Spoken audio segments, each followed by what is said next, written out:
What's going on, everybody? Welcome to the Flipping Live Show, the #1 daytime reselling live show. We've been gone for 2 weeks. We've been working, so we had to make it up to you. And today is going to be that day. First ever, we've never had on this show a freaking millionaire, and we have one today. Ladies and gentlemen, thems and theys, without further ado, we got Zack. What's going on, my man? Yo, how's it going? How do you say your name? Because I skipped the N. I just say Utah Bought and Gone. Yeah, it's Utah Bought and Gone. Okay, cool. I was like, I'm stupid, so I can get away with it, but I want to know actually how to pronounce it. No, that's how you say it. Okay, perfect. How you doing, sir? Good, man. Just staying busy. You know how it Good. is. I saw you have, what was it, 3 more pallets of books? Yeah, I gotta go. I haven't even touched them yet. My wife always helps me, so when she's at work, I just let them sit, and then the days off, we just bust them out. Nice. We did 2 pallets of books years ago, and I was like, this is not for me. It's a lot of work. Yeah. And I love you showing the part about like the duds, because duds are real. And it sucks to have to find somewhere to get rid of them. Oh yeah, like 90%, probably 95% of that pallet is duds. Like it's just, Yeah. it's like, I mean, but there's some good money in there, but man, you have to go through every single book, and 95% of it you have to get rid of. And I feel guilty just throwing it away. So I try to find all these donation bins, and I donate to like savers and stuff like that. But like, it's just like, we're getting 2 to 3 pallets a week, and we have to figure out where to put them. And then you have to remember, okay, well, don't scan books when I go to savers, because they're probably my duds. Scanning all my duds. We did that. So with our duds, what we did is we just took them all to the Goodwill bins, and we're like, hey, donations, here you go. Yep. And all the book people there probably hate us if they saw us do that. But we don't mess with books at the bins. But what's up, everybody in the chat? I'm usually horrible about that, so Stacy's probably in there taking care of it. I saw Mike, aka Jiggly, was the first one there. He's already talking about got 10 listings. I let him know that is the wrong show. This is not Monday Night with Joey and Drew. You don't have to list on this show. You can just relax. What's up, Keith? Mflips, what's going on, everybody? So I started, I've been pumping this up about the first ever millionaire, and whether you physically have the money or not, if you never touched your investment money again and added another dime to it, you're a millionaire, man. Yep. Like, plain and simple. And part of the reason I wanted to have you on the show, other than you're a reseller, is you probably have the most investment. You have rental properties. Like, you are doing things beyond reselling that you're on a different level with like a Tim who just does full-time reselling. Like, how did you get into investing? Because I think you're younger than me. How old are you? I just barely turned 29 2 months ago. Oh my God. Yeah. So you're like 10 years younger than me. You're already a millionaire. So how did you get into investing, rental properties, all of that? Well, honestly, I started my 401. So when I started at an actual job, I was like 19, and they offered the 401k. And at the time I had no idea what it was. Right. And my dad was like, you got to do it. Like, it's just like, at least get the match. Right. Cause a lot of 401ks, they do a match. And at the time, I think it was like at 6%.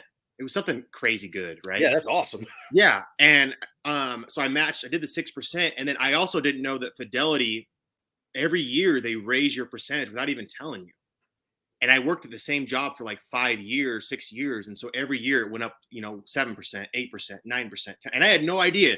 And I didn't even look at my 401k. Like, I didn't even touch it. Because at the time I was like, my early 20s, I didn't really care for it. And it wasn't until I got obsessed with Dave Ramsey in like 2018, 2019, man. And I was so about him. And me and my wife, we tackled our debt. And like, we opened up her 401k, we opened up Roth IRAs, and we just started investing like crazy. And like right now, like we have like a little over 200 grand just invested, and it's just crazy. Like, I'm sure you've messed with the compound interest calculator. Oh yeah. Because it's shocking. And I love that me and you like always DM each other, because we post something about investments, and yeah. Like, I mean, I love that, because not a lot of people do it. And like, I don't have a lot of friends or family that really do investing. And so it's nice because through Instagram, I can talk to people about this stuff, about rental properties and stuff. And after I started being obsessed with Dave Ramsey, like, he's totally about getting out of debt. But like, I slowly started listening to other people, and there's a difference between good debt and bad debt, right? Like, oh, for sure.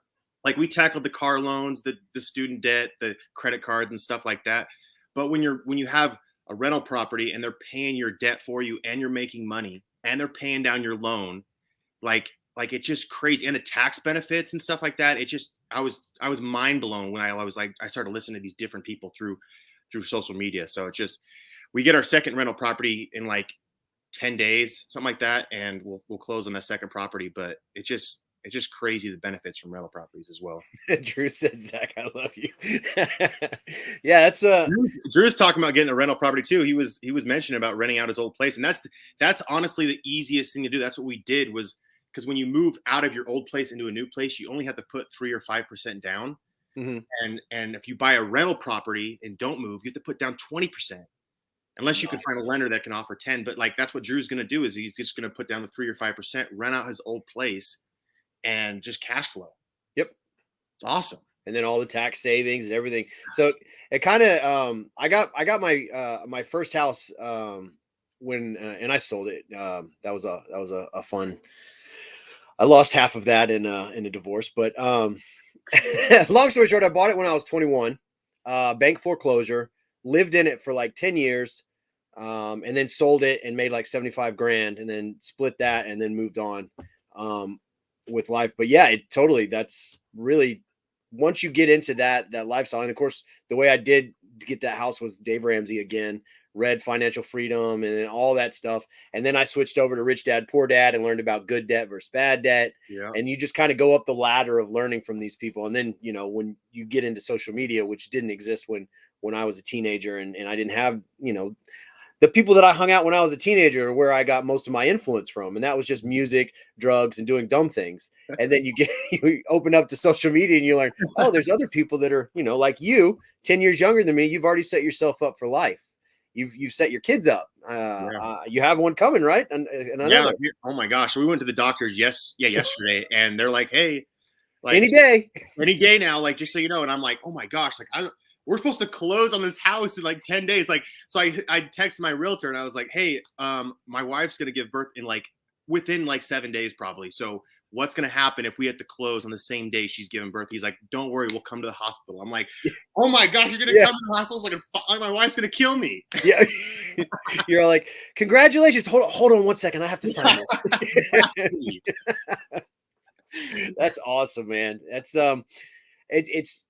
it's awesome that your family's growing. You're at a young age, you're already set. Honestly, all you have to do now is just keep building on what you've already set in place. Like, your foundation's already built. You're just adding on the bricks. So, I think that's pretty badass. What year did I buy that house? 2005, 2006, 2005, 2006. That was back when you could, what did they call it? Estimated income. You didn't have to actually show what you made. Oh, so really? That's how I was able to get it through the bank foreclosure. I don't know what any of this stuff means. Yeah, I got it in 1976. That's when I bought that. Nice. So for anyone else that doesn't know, other than your investing and real estate ventures, avid reseller. Yep. Full time. Mm-hmm. Obviously, we've talked about books. Is there a specific category besides like your padding that you do with books that you look for, or is it just kind of anything you can make profit on? Yeah, I mean, like eBay's always my go-to, right? Like, I go to the thrift stores for eBay, but I've learned the system at my thrift stores here in Utah. And do you have Savers in Texas? We had one and it closed down in Houston. So there's some in Austin, but not here in Houston. Oh, okay. So like how Savers works, they put out a new color tag every week. And so when I go to the thrift stores, I'll look for eBay, and then I'll stop by the book section and I'll scan the new color of the week. So that way I'm only scanning the new books. Yeah. And it takes me 10 minutes, and I might find like $100 in profit, like at every store.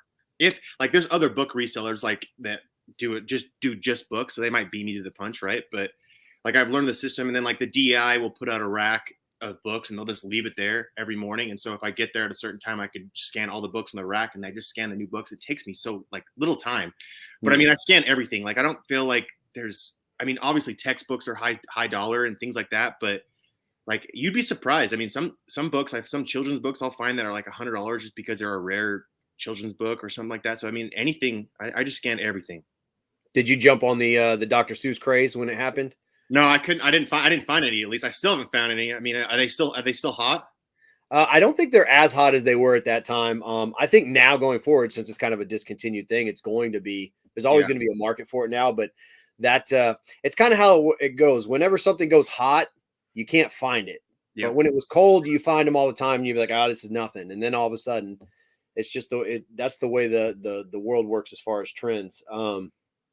So books are, you just kind of like your bread and butter. Yeah. Do you have it's easy money? I mean, like I pay $100 for these pallets, and honestly, I was lucky enough to find this kind of source. I just happened to talk to the right person at the thrift store.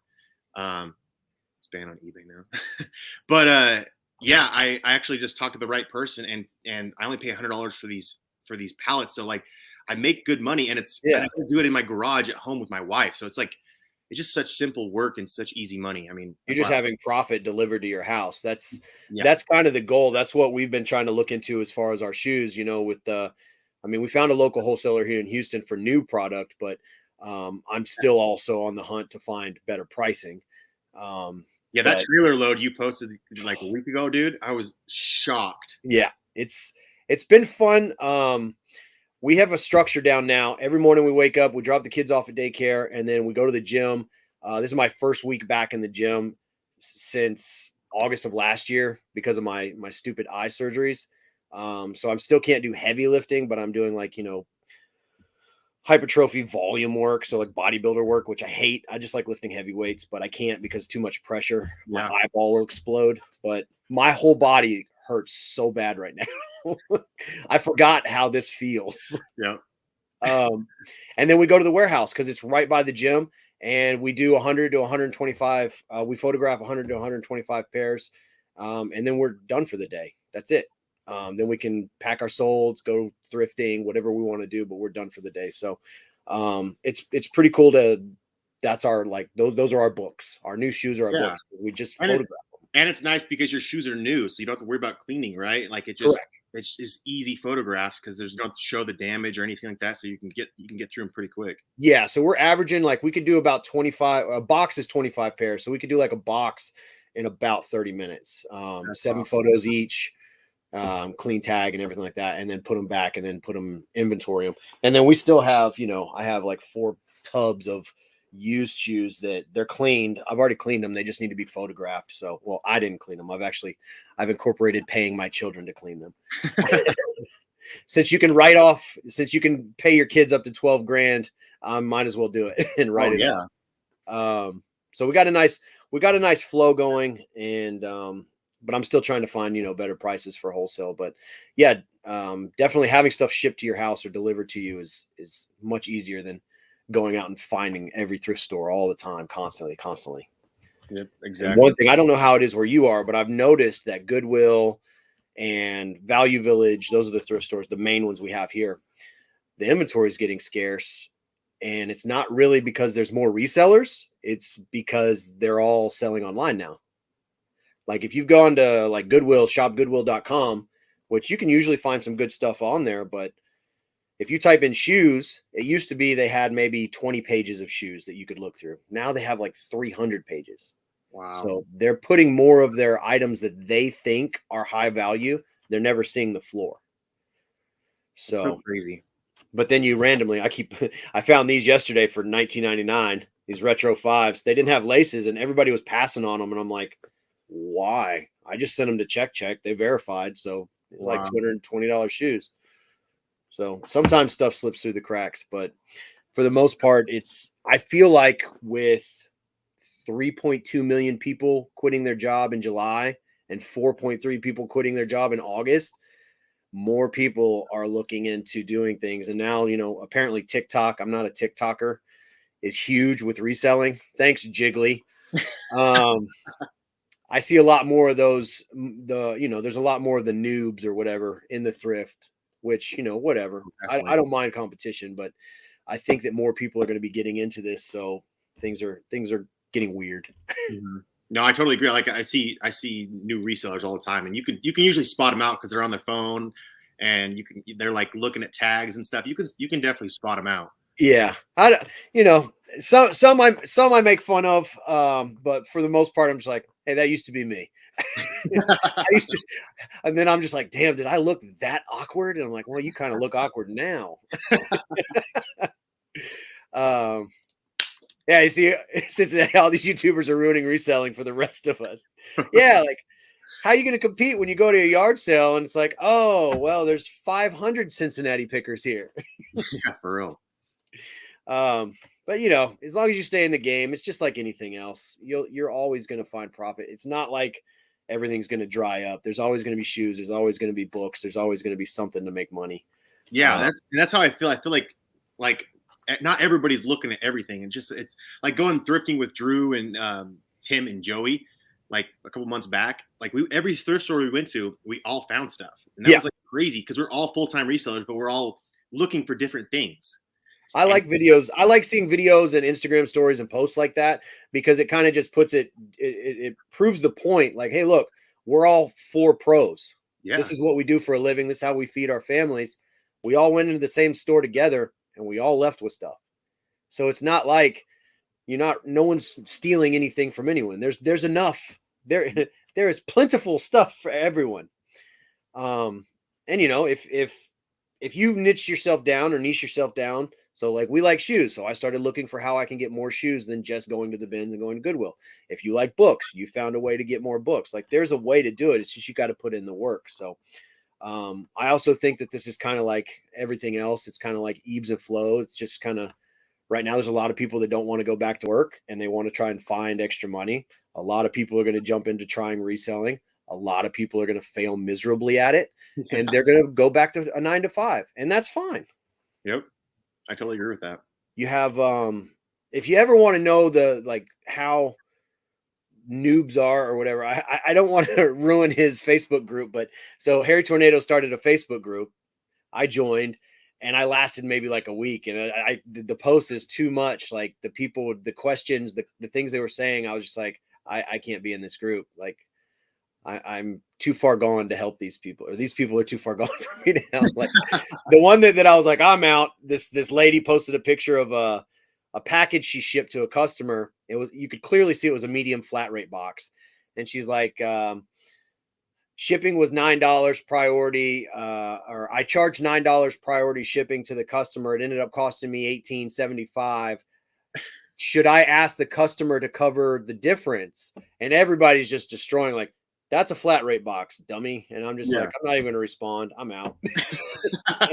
You can't save everyone. Yeah, exactly.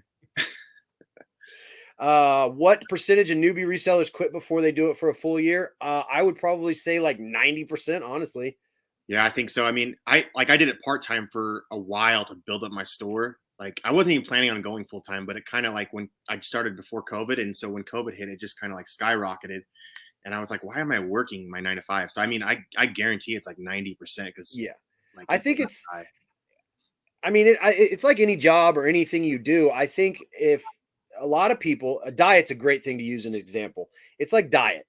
If you don't see results in a week, most people fall off.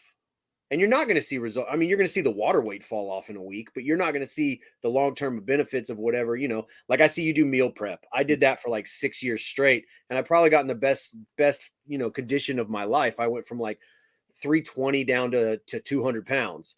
But it was boring. It's a boring lifestyle to eat the same damn thing 7 times a day. You don't drink, you don't have soda, you don't have ice cream, you don't go out with your friends. Like we would go out to watch the games. I'd be at a bar pizza place and I'm sitting there with my meal prep bag and I'm not even competing. I'm not bodybuilding or anything. I'm just trying to get way healthy. More dedicated than me because I don't do that. Yeah. And then just years of being made fun of by my friends. Like, oh, I wonder what he's got in his little purse. I'm like, I got chicken, rice, and broccoli and Mrs. Dash. Like that was my life. But I think that is the same thing. You can apply that to anything, especially reselling or, if you want to be a baseball player, if you've never played baseball, your first, week is going to be horrible. Your first year is going to be horrible. So I think people that get into reselling, they immediately like either buy bad products or they don't see the sales immediately like they think they should because of what they see on YouTube or Instagram. They get discouraged and they're out. And then usually those are the people that you see like Hustling Hooks or Drew go and buy all their stuff. Yeah, Because it's somebody, it's like, I'm out. Somebody buy all my stuff. yeah. And YouTubers, I mean, they make it look easy, but I know they don't mean to do that. But when you're watching a YouTube video, they make it look so easy to find this stuff. And so I think a lot of people just kind of part of my I go back and forth with YouTube because yes, I monetize, I do make money, I have a sponsor, blah, blah, blah. But at the same time, I don't hate it, but I forget to film because I just think about the work. Yeah. And so, you know, people are like, hey, can't wait to see the video about the 2000 shoes. And I'm just like, it'll probably never happen because I've already halfway through. Like, I can't go back and start over. So I think that yes, YouTube shows the good parts, but I secretly love watching like the fails and people showing like the bad side of it because I'm like, hey, he had a crappy week. I had a crappy week. It's not just me. Yeah, and sometimes those videos blow up, the ones that are like bad news. Yeah. Stuff, so it's crazy. Yeah, well, I mean that plays into the whole like if you think everybody's rooting for the underdog or for the positive side of life, go to worldstar.com and you'll see it completely. People are also rooting for people to get shot and slapped. So it's kind of the good and bad. What's up, Jeff? He said Dottie's a professional free. Yeah, pretty much. Yeah, there is no secret. It's work. That's the thing. That's one of the biggest things that I see could be a misconception of reselling is people just see the Instagram stories, the YouTube, and they just assume it's easy. Like they don't see you have to get rid of 95% of your books duds. Yeah. And that's not just like, oh, hey, gone. Like you have to fill your truck up and drive around and put them in those boxes and stuff like that. Like true. I was waiting for that. He has a crappy every week. Yeah. I would say Drew's probably one of the most real, like he shows the negative side of all of this more than I think anybody, which and I appreciate. I appreciate, and that's why he gets the title of, you know, the Eeyore of reselling, but it's a very important title that he carries because it's the other side that nobody shows. I keep cleaning out a lot. Yeah, exactly. That's what you got to do. Just buy out other eBayers. Yeah, I know Marcus does that meal prep every day, the same thing. God, man, broccoli gets so old. Yeah. You do it the same way too, the frozen broccoli. I used to buy the fresh and then that lasted like 2 weeks and I'm like, I'm done with it. Yeah, I buy the frozen and then like I guess I stay strict to my diet during the week, but then like on the weekends, like I'm usually not on top of it. So that's why I don't know. I feel like I don't gain weight, but I don't really lose weight. I kind of just stay, you know, I'm like at 220 right now, but I'm happy. Sorry guys, we're going to get off of reselling for a second. That's what happens on the Flipping Live show. We talk about everything. Are you trying to bulk, trying to cut, or just trying to maintain? Or I mean, like if I could get back to 200, that'd be awesome. But I'm not dedicated on my diet enough. Like I work out every day, which, you know, that's a big part, but the diet it has to be there or I'm not going to get there. And so yeah, it's just hard, right? Like you go hang out with friends and they order pizza or something and like you go to a barbecue and there's chips and stuff. Like I just can't do it. So I'm like, yeah, I'll do a little bit and then I'll just go back to my rice and my turkey and my broccoli tomorrow. Well, yeah. So when I got down to 200, I was like, all right, man, you're finally skinny for the first time in your life. And I'm like, man, you look stupid and you're weak. This sucks. So then I started getting into like powerlifting. I was like, these dudes eat like 100,000 calories a day. Oh, yeah. And they look fat, they look like truck drivers, but they can pick up trucks. I was like, I want to do that. So then I got back up to like 240 and I was strong. And then my eye exploded. And now I'm just doing bodybuilding stuff. So it's volume work, which I hate, but it's better than nothing. So I can't complain too much. Yeah, don't even look at the scale. I don't even worry about it. No, I'm just trying to stick to the diet because I know that's where most of it is anyway. It's all nutrition. He's in the cultivating mass phase. Yeah, I've been in that my entire life except for that, you know, a year and a half that I dedicated myself. Look, now we're talking about body fat on a reselling live show. Right. Guys, we have a millionaire on the show. You guys are talking about body fat. Yeah, 11%. That's 11% body fat. That's like, it's hard to get to. Like, That's crazy for me. Like, to even imagine that. Like, that's like that. What is it, like 10 or lower is like a constant vascularity. Like, you always look like you're flexing. Like, you got the garden hose. I remember I met Ronnie Coleman in a nutrition store, and I was just like, Jesus, you have garden hoses for bicep veins. He's like, oh yeah, that's pretty cool, huh? I'm like, that is the weirdest thing. It looks like you have snakes underneath your arms. Yeah, that's crazy. Oh man. They say I just waited Zack. I had mine on a healthy system. I just mind you put on the healthy system. Oof, yeah. Been carrying baby weight my whole life. So do you have plans now that you're gonna be closing on your second rental property, right? Is it gonna go into third, fourth, fifth? Just keep going? Yeah, so I told my wife I'd wait till next year because I want to try to get one a year at least. You know what I mean? And go up to 10, because by the time I'd be 40, I'd have 10 rentals, which would be really great. If as long as they're cash flowing, like it really wouldn't matter how many I get, right? But the nice thing about this rental, it comes with so it's kind of got a mother-in-law apartment in the basement, and it's already rented, and the renters come with the house. Oh, so, nice. Yeah, so the mortgage is going to be like $2,250, and then the bottom people, they pay $1,400, and then I'm going to rent the upstairs for like $2,200 to $2,500. So you're already coming into this rental with money. Yeah, like it's so crazy, and so and then like I'm using a HELOC to put the down payment on, so I got to pay that back every month.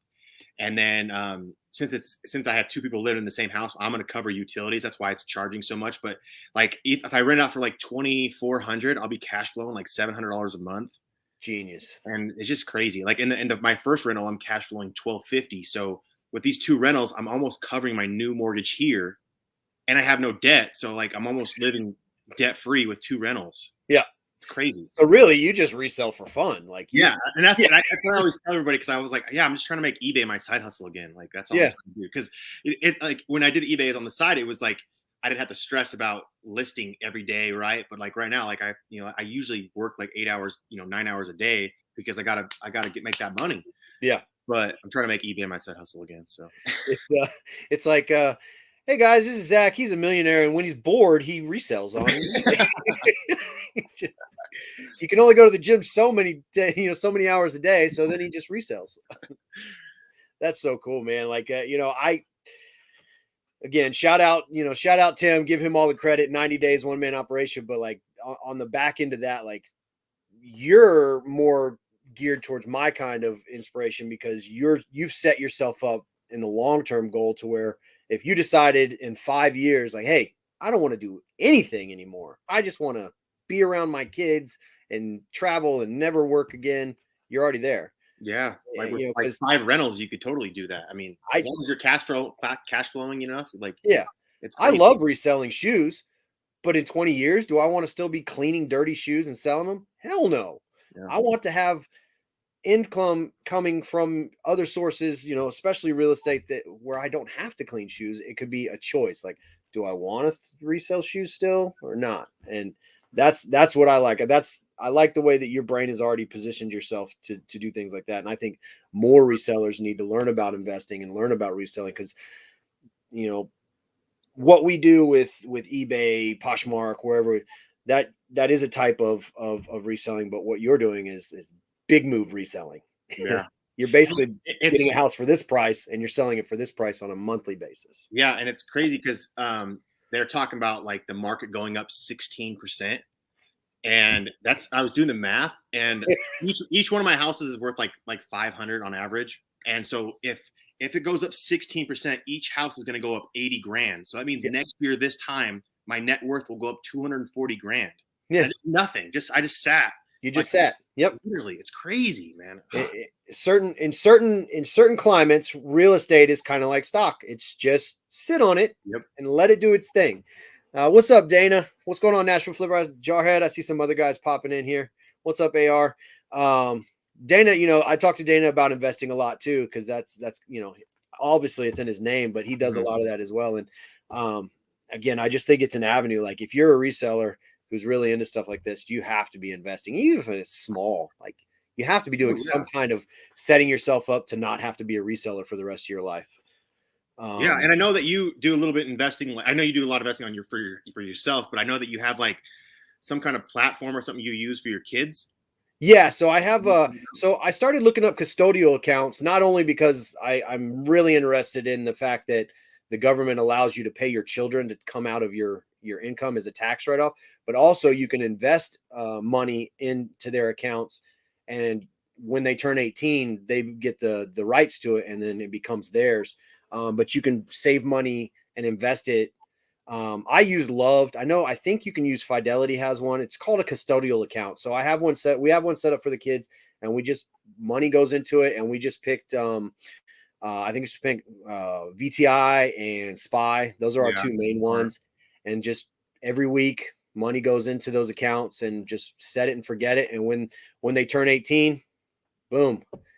That's awesome. I mean, what better graduation present can you give other than like, hey, happy graduation, we're going to go out to the Cheesecake Factory. It's like, oh, by the way, we've been doing this since you were 2 years old. You have 180 grand invested. So awesome.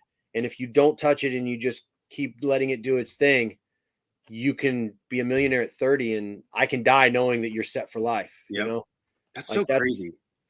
That's where my brain switched to like, okay, well, I see where my parents are. I see where I am.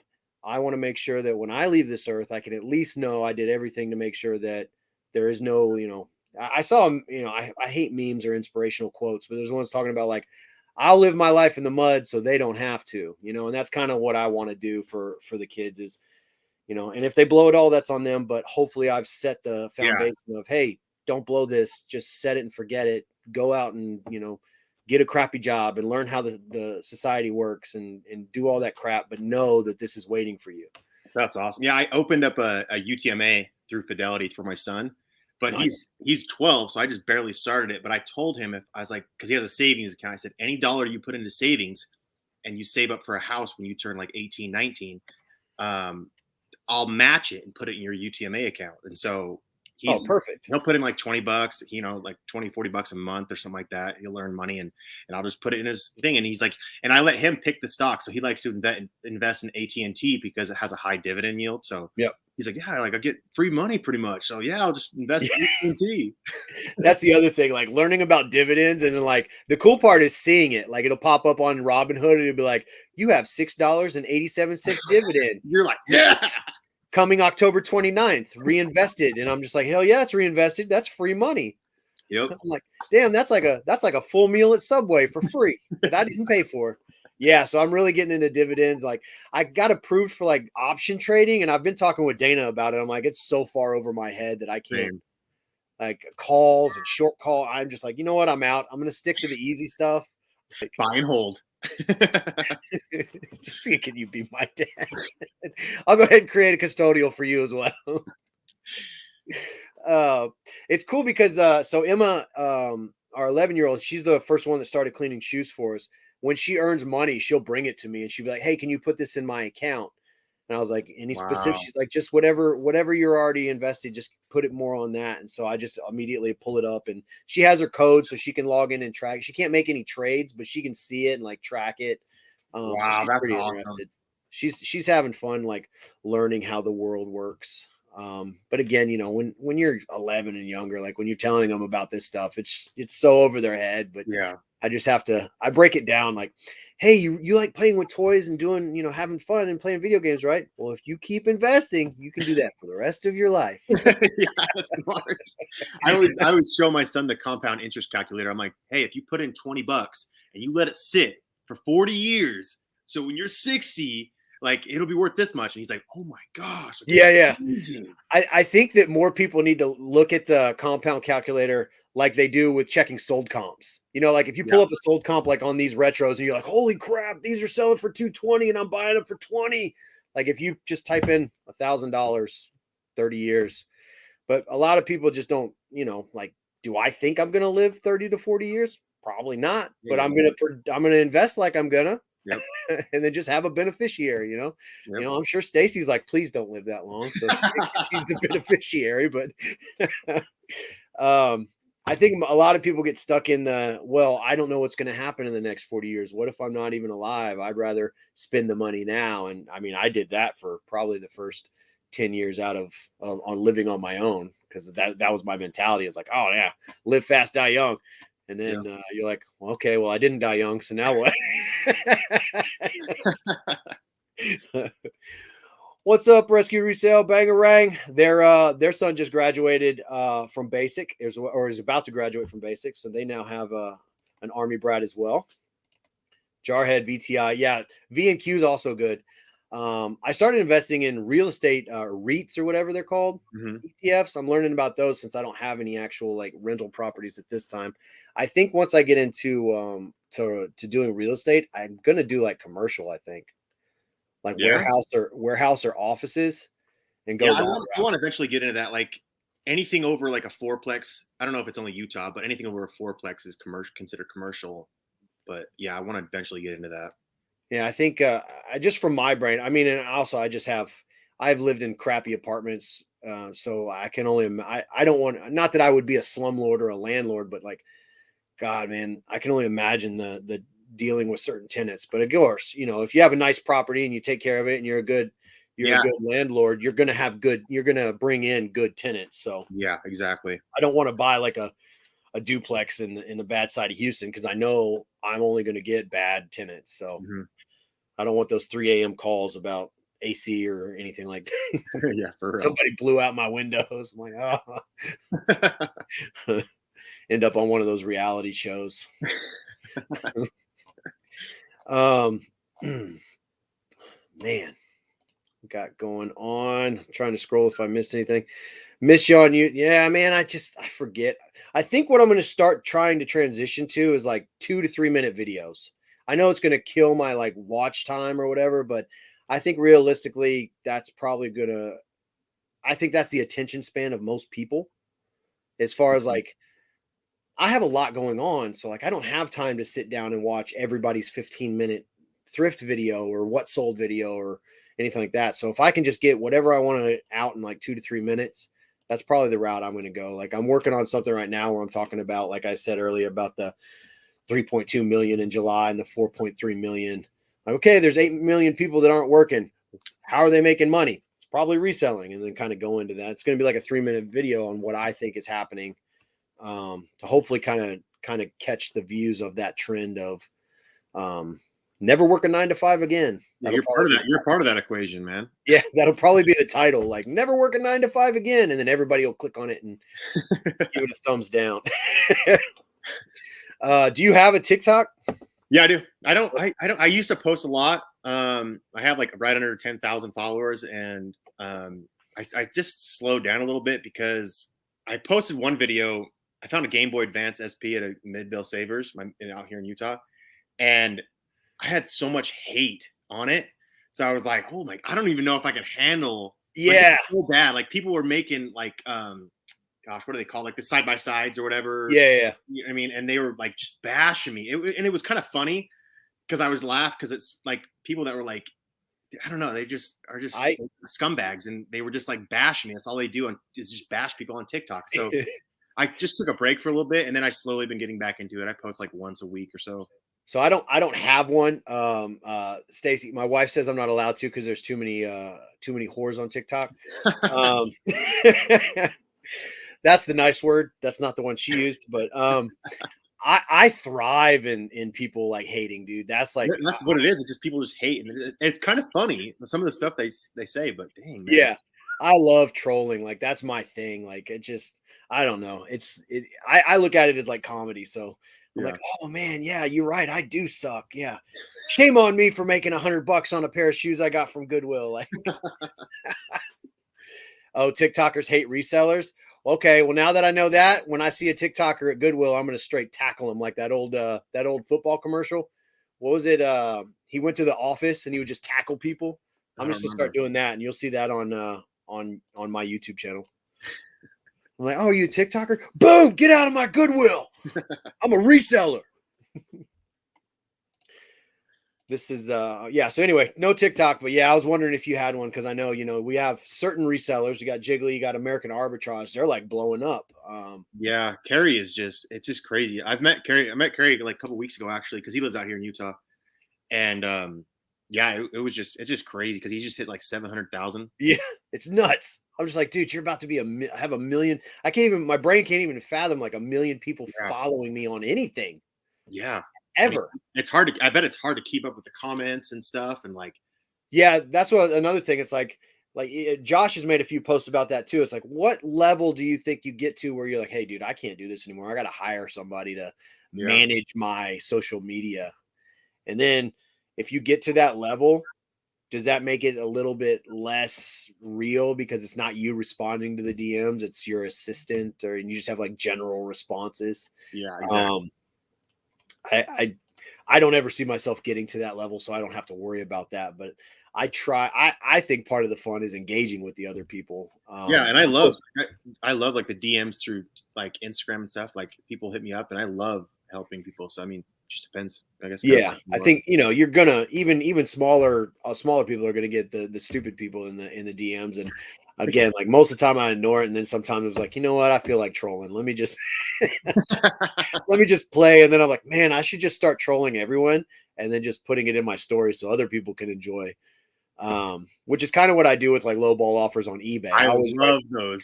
I love when you do that. I always write every time I write something and then I send it. I'm just like, man, I hope that wasn't like a subscriber or somebody that like follows and likes it, and they're just like, let me just do a low ball offer for fun, because I know people do that to Drew all the time. But I just have fun with it because I'm like, what's the worst that's gonna happen? They're not gonna buy the item if they're if I got something listed for $80 and they're coming in at 15. Why counter? They're not. It's not even worth the counter. So why don't I just decline it and leave something funny so at least I get enjoyment out of it? I love those. Like I sold some pots and pans today just to get rid of them because I'm so over anything that's not shoes. I think I had them listed for, it's a set of 4 with the lids. I had them listed for like $79.99. They offered $50. I'm like, yeah, that's cool. Whatever. Just I want them out of my house. Yep, I get that. Oh yeah, you'll have a good answer because he has a million freaking people that probably message him all the time. Yeah, he doesn't ever want to hire somebody to reply to people as me. Yeah, see, that's the thing where you like lose the genuine like reseller kind of thing of speaking to. You don't want to just have like a VA for your social media. So do you travel anywhere outside of your area? Not really. I've done like I went camping out in Idaho and hit a bunch of thrift stores all the way to to go camping and stuff. I ran into Tim. Actually, that's funny. When I was out thrifting, and he was first in line of the DI, and we got there like 10 minutes till. So he must have been there sitting there for like 30 minutes and first in line. And so I started recording him. I was like, oh my gosh, look who it is. And he's like, yeah, see that you were doing public trolling. That's even better. Exactly. I wonder if that's going to stop once the child comes, if he's going to be the first guy in line or if he's going to be like the 10th guy. It's going to be tough for sure. I like seeing all the like Renzi now and them just had their first kid. Tim's about to have his. I like seeing it because they get to see a different side of, oh, life does change quite a bit. Oh yeah. But to see if they can keep that up, like I want him to hit 100K in 90 days so bad. Because I started the whole like if Tim hits 100K, we riot. Like I don't know what I'm gonna do. I guess like go into a thrift store and start knocking stuff over, and I'm just gonna scream shout out Tim. But there will be a video. Probably me getting arrested, but I'm going to do something crazy. That'll be a good video. just why is this guy screaming shout out Tim and knocking stuff over? Who's Tim? What the heck? Who's Tim? If I met Tim, I heard ask for his autograph. Yeah, see, I was thinking about that too. Like, so Harry sent me that autographed thank you card, and I was like, oh, I'm just totally going to put this on eBay as a gag. And then just benefit charity, and then kind of took off. And now I think Jiggly just auctioned it off, and it's going to another reseller. But yeah, if I ever met Tim, if he comes to Texas, or if I ever get to there, I'm definitely gonna like, hey man, snap a shot, and then I'm gonna blow it up into an 8x10 and get him to sign it before I leave. Yeah, Oh yeah, she's still mad about it because it was actually her autograph from Harry Tornado, and I didn't tell her that she could have it. I just took it and immediately put it on eBay.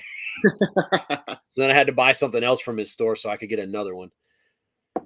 Why funny. she wants his? Why did you need his? Huh? But I like that. I like that aspect of the reseller community, man. Everybody's thank you cards and signing. Like we're our own little genre of rock stars, you know, whether we feel like we are or not. It's pretty cool. And my goal with what I'm doing reselling, obviously, other than to not have to have a boss ever, is I do want to start traveling and maybe not documenting, but meeting these people that are doing it and showing the world that they don't have to go to a 9 to 5. And so, you know, I'd love to come meet and hang out with you. That'd be get awesome. a workout in and then thrift or something. You know, see what your broccoli and rice looks like for the day. I went to Florida probably 6 months ago, and I was just going on for vacation, and someone hit me up through Instagram. They're like, "Can we go thrifting? Like, I'll pick you up and I'll drive you around." So I was like, "Babe, can we do this? Like, are you cool? Like I never met this dude in person. Like, are you cool?" And she's like, "Yeah, let's go." And I was like, "Sweet!" So we went thrifting while on vacation, and I was like, "This is amazing." Yeah, you're like, it's like Uber, but it's just a random reseller. Hey, I know this person on social media, and they said they'd pick us up and drive us around. We're cool, right? Yeah, he might kill us, but we're going thrifting. So I'm like, as long as it's in the States, we're okay. But like, I wouldn't do that. And like, hey, this random reseller in Central America wants to pick us up and drive us around. No. I've seen too many locked up abroads. I'm not messing with any of that. I've paid to get myself out of Mexican jail more times than I ever want to do again. So cash talks. Yep. But no, I love that you can like plan a vacation. I think Josh does it best for like the tax purposes. Like, you know, I think he's in Vegas right now for the reseller boss roundup thingy, but he goes in a few days early. And then as long as you actually are doing business stuff, it's not a vacation. That's a business trip. Yeah. When Josh came down to Utah, the weekend he hit me up and he's like, "Yeah, let's go thrifting, you know, for a couple hours." And I was supposed to meet up with them, but it was the same weekend I went to that Florida trip. Yeah. And it was like for my anniversary, so I couldn't be like, "Babe, can we like cancel, you know, Florida hang out with Josh here in Utah?" The anniversary's off. Josh, Harry Tornado's coming. I didn't even dare ask. So that would have been a horrible idea. No, but yeah, I like that aspect. I want to, you know, go places in you know, you just get to resell is fun, but you're really on vacation, but you get to meet other people and engage with these people that you talk to and you see and you follow and you encourage every single day.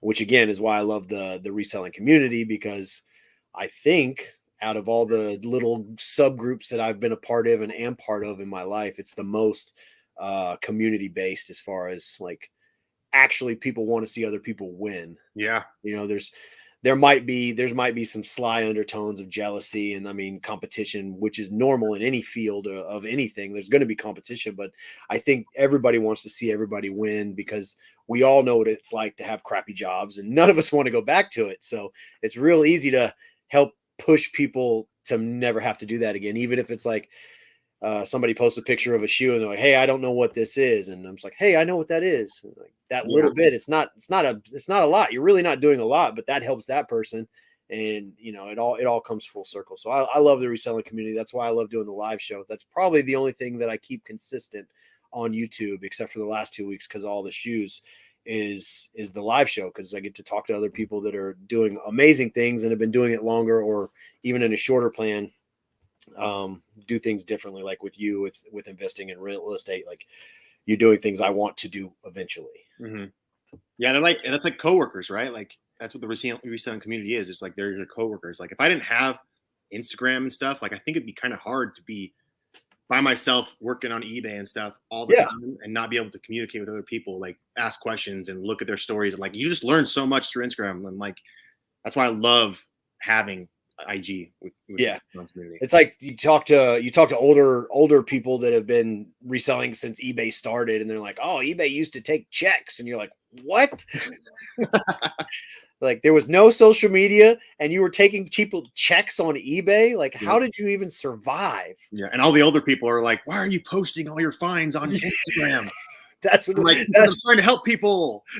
That's the other side of the sword. It's like they still are in the it's mine, don't tell anybody. And it's like people know. Yeah, people do know. Like, I hate to tell this to you, but people know. It's just, and it's even if there wasn't resellers making videos about it, like with the secondhand market, retailers are learning this. That's why there's Nordstrom Rack. That's why there's Ross. That's why there's Marshalls. That's why the news runs stories about secondhand market is up 71%. And they say in the next 5 years, it's going to be a 77 trillion or $1 billion industry. It's like, that's not a reseller telling that information. That's the freaking news outlet. So we are very small. Like YouTube videos from resellers is very small on where people are learning about this niche or whatever, this. It's a trade to me. It's kind of like a plumbing electrician. If you're a reseller, it's a trade because you have to study it, you have to learn it, and you're always evolving because things are constantly moving. The value, like Dr. Seuss books, that's the prime example. They were high, now they're low, now they're banned on eBay. So it's like the market is constantly changing. What's worth $100 today is not going to be worth $100 next month. Yeah. So you have to adapt. And I think that's the best part of the hustle is like, it's like, do you want the, what is it? I always say it backwards. Is it the fast nickel, slow dime? Or are you a slow dime? Like, I like my money fast, but some things I'll sit on. Yeah. I usually sit on my items. So do you, so you don't sit, well, no, cause I think you post on Fridays, you'll post like, I got 89 offers to send out. So you send offers out on Fridays usually because I feel like I have better luck that way. But yeah, like I'll run promotions on my older items. So anything over 100 days, I'll like run like right now I have a promotion going for like 20% off anything on my items that have been listed for 100 days or more. Smart. Like 300 items, like because I have like 850 active listings or something like that. So I had like 300 items that were 100 days or more. And so I was like, okay, like I'm gonna run this, try to get rid of all the stuff. And it's stuff that was like hot, almost a year ago. Yeah. It isn't hot anymore. So it doesn't like, I just want my money back pretty much. Right. So I run those promotions. I do that as well. I think a lot of see in my mind, I'm like, hey, that would be a great video. But then I'm already bored when I talk about it because it's more like a analytical video. And I feel like people are more into like the crazy like videos, but showing someone how to set up a promotion on eBay and to use the thing where you can actually put the time frame of 90 days and older. Those are the only items, because most people will just like, well, how do you run a promotion? And then you're like, oh, okay, well, there's no real video on how to do that, but I do that as well. Anything after 90 days, I'll run, like I start a sale today and it'll run through next Thursday. It'll run for a week just to try and move the stuff. And it'll be like the percentage off gets it to where if they just buy it at that, I make like just over what I bought it for just to get it out. Yeah. And we're going to try something this weekend where we're going to take stuff to a yard or not a yard sale, flea market here and just try to move it for buy cost. Like with used shoes, I can move them quick because nobody $20 or less for a pair of Nikes, somebody's going to buy that. Mm-hmm. So worst case, we'll get rid of the stuff that way. Make the videos because I just can't do it, man. I should just make a video of me giving video ideas for other people to do. That's my video. For real. Here's 10 videos that I would love to see made. Boom, boom, boom, boom, boom, boom. Have fun, y'all. Calling reseller trade. Yeah. I mean, I think it is a trade. It's a skill that you have to learn and you're constantly growing and learning new things about. I didn't know about wholesaling. I mean, I knew people wholesaled because we have a wholesale district, but I didn't know that all you had to do was apply to the state for this, which is free. And then once you get this, you can walk in those stores and they treat you like a completely different person than if you didn't have this. Yep. Like all of a sudden, like, oh, okay, he's legit. Yeah, we'll sell you all these for $15 a pair. But what if I didn't have this? And then there's $30 a pair. What? And all it took me was like 5 minutes to fill that out and wait a week for it to come in the mail. Yeah. Now I can buy wholesale. It's awesome that all these opportunities are out there that really anybody could get into. They just have to do the legwork. Yep. Got about 5 minutes left. I usually don't do like I don't questions. I just steamroll it. What's your best flip that you can think of within just this year? I don't know. Do you see that squirt gun I picked up? Yeah. I was thinking that was what you were going to say it was. Yeah, I've had bigger sales in the past, but in the last year, that was probably my biggest flip. I picked it up for $3, and it was like the what's the name of it? It looked like a bazooka. Yeah, it was huge. It was pretty big. It was like it was probably 3 feet long. But it was brand new in the box. But the box had like water damage and stuff, and you could see the clearance tag from Big Lots. It said $8. Nice. So they bought it like 10, 15 years ago for $8. And I saw that there was one active listing that was like in mint condition for like $1,000, and they had one sold comp that was like an auction. It sold for like $240 with like 13 bids. So I was like, I'll list it high for $600 and see what happens. And it like sold in a week, and I was like, pfft. So did you, when it sold in a week, were you like, dang, I should have priced that higher? Were you like, no, that's cool, get it out? No, I wish I would have priced probably maybe $100 more, but I mean, it's a win. Like, right? Yeah. Oh, yeah. $3. Sure. So my problem with stuff like that is like when I would bring it home, if the kids saw it, it was over. Like, how you gonna find something that you pay like $10 for, and you're like, oh man, I'm gonna sell this for $500-600, but then your kid's like, oh, that's awesome, can I have it? You're like, no, money is more important than your happiness. Don't touch it. Don't even look at it. Yeah. In fact, I'm gonna get a storage unit so you can't see any of this cool stuff. like so my our youngest boys are real. They love, like, every weekend we have a Nerf battle, and they have like 150 Nerf guns. But if I find like the Fortnite Nerf guns, I don't even bring them in the house. I just take them to storage because they want all these Fortnite guns. And I'm like, these are the high-end Nerf guns. I don't want that. You already have all these other guns. Why do you need this one extra gun? So I just stopped bringing that stuff. Yeah, see, she said hide stuff from us. Yeah, I try not to source women's shoes in Stacy's size because she takes them.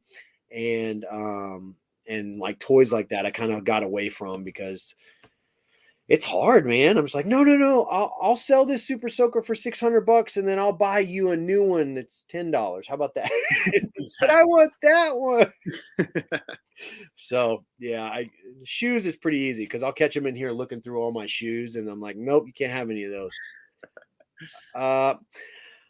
Yes and no. So one, as our main dumpster dried up because they basically. We would just hit, I mean, I can say it now because they don't do it anymore.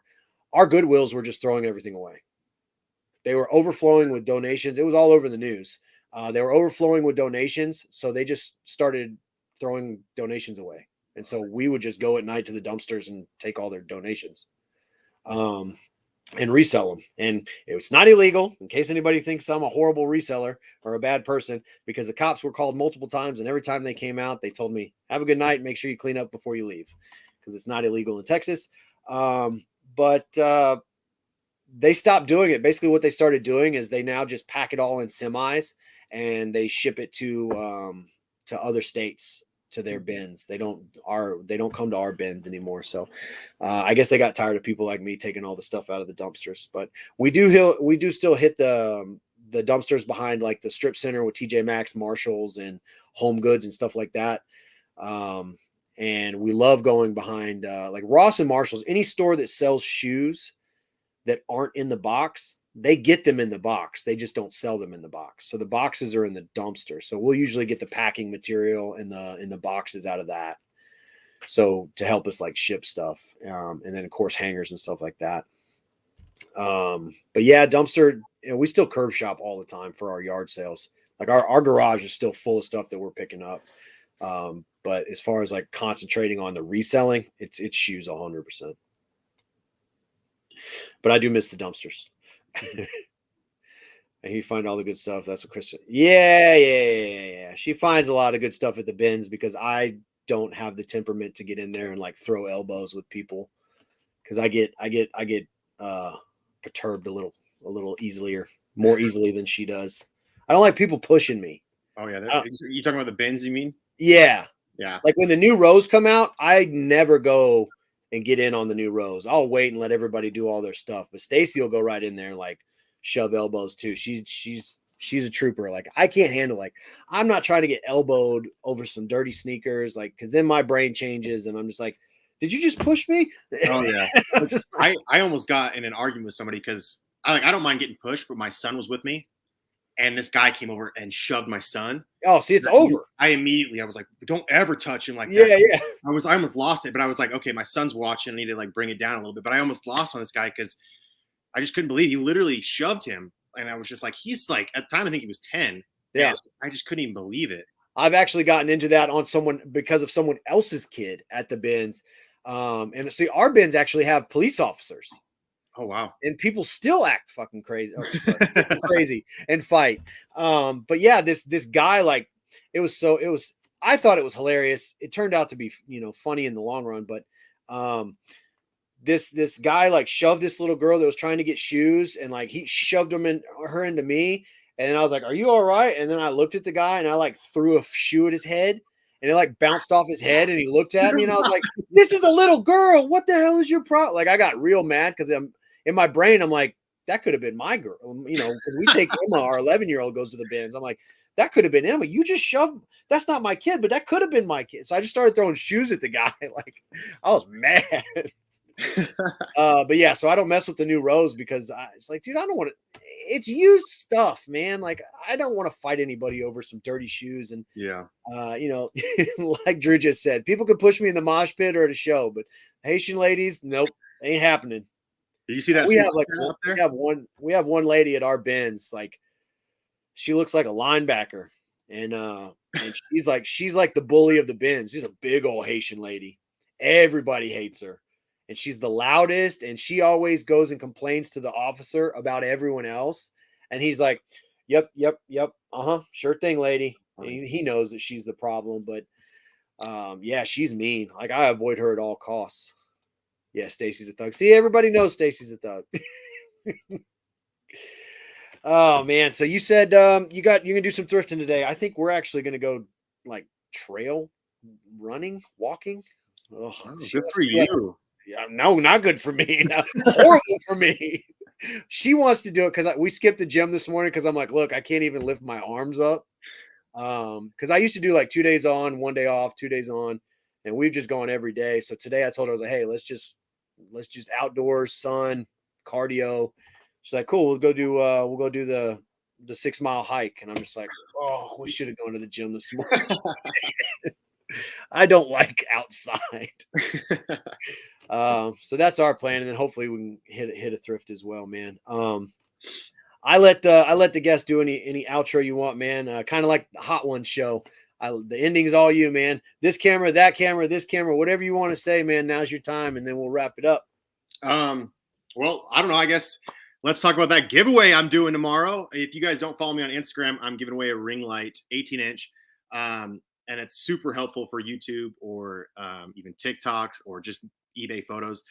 But yeah, I appreciate you guys being here. If you guys have any questions regarding investing and things like that, I'll try to help the best I can. I'm not an expert, but I love talking about it, especially real estate as well. So yeah, thanks for having me on here. Boom, guys. All of his information is going to be in the description. Again, I think what you're doing is awesome. As I said, and I promoted, you are the first official millionaire on our show. You already said we DM about investing all the time. I'm stoked to see the future. Congratulations on the new one that's coming in the next 7 days, man. And keep grinding, man. Appreciate it, bro. All right. Y'all be good.